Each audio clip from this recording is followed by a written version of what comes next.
ফ্যাসিবাদী ব্যবস্থার বিলোপ ঘটিয়ে একটি নতুন রাজনৈতিক বন্দোবস্ত প্রতিষ্ঠা করা জাতীয় নাগরিক পার্টি এনসিপির প্রধান রাজনৈতিক কর্তব্য বলে জানিয়েছেন দলটির আহ্বায়ক নাহিদ ইসলাম। সোমবার দুপুরে নিজের ভেরিফাইড ফেসবুক প্রোফাইলে দেয়া এক পোস্টে তিনি এনসিপির দৃষ্টিভঙ্গি তুলে ধরেন। পোস্টে নাহিদ ইসলাম লেখেন, নারীর মর্যাদা ও ক্ষমতায়ন এনসিপির অন্যতম মূলনীতি। নারীর শিক্ষা, স্বাস্থ্য, নিরাপত্তা, নেতৃত্ব ও কর্মসংস্থান নিশ্চিতে এনসিপি সুনির্দিষ্ট পদক্ষেপ গ্রহণ করবে। কয়েকটি বিষয়ে এনসিপির দৃষ্টিভঙ্গি: এক, বাংলাদেশ রাষ্ট্রের অন্যতম প্রধান ভিত্তি হল মুক্তিযুদ্ধ। মুক্তিযুদ্ধের সাম্য, ইনসাফ ও মানবিক মর্যাদার আদর্শ এবং ২৪-এর গণঅভ্যুত্থানের বৈষম্যহীন ও গণতান্ত্রিক রাষ্ট্র ব্যবস্থার আকাঙ্ক্ষাকে ধারণ করেই এনসিপির পথচলা। ২, এনসিপি নাগরিকের ধর্মবিশ্বাস ও আত্মিক অনুভবের প্রতি শ্রদ্ধাশীল।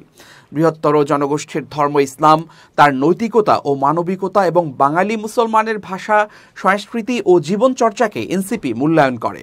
সংখ্যালঘু, ধর্মীয় ও নৃতাত্ত্বিক জনগোষ্ঠীর ধর্মীয়, সাংস্কৃতিক ও নাগরিক অধিকারের সুরক্ষা নিশ্চিত করবে এনসিপি। ৩, এনসিপি জাতি, ধর্ম বা গোত্রভিত্তিক পরিচয়ের পরিবর্তে সভ্যতাগত জাতীয় পরিচয় ধারণ করে। ৪, নারীর মর্যাদা ও ক্ষমতায়ন এনসিপির অন্যতম মূলনীতি। নারীর শিক্ষা, স্বাস্থ্য, নিরাপত্তা, নেতৃত্ব ও কর্মসংস্থান নিশ্চিতে এনসিপি সুনির্দিষ্ট পদক্ষেপ গ্রহণ করবে।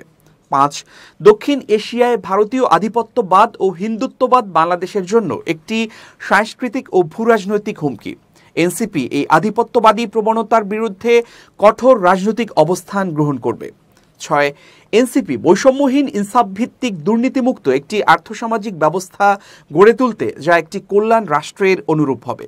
৭, এনসিপি বিশ্বাস করে একটি সত্যিকারের গণতান্ত্রিক রাষ্ট্র ব্যবস্থা গড়তে হলে রাষ্ট্রীয় কাঠামো পুনর্গঠন, প্রতিষ্ঠান সংস্কার এবং নতুন সংবিধান প্রণয়ন জরুরি।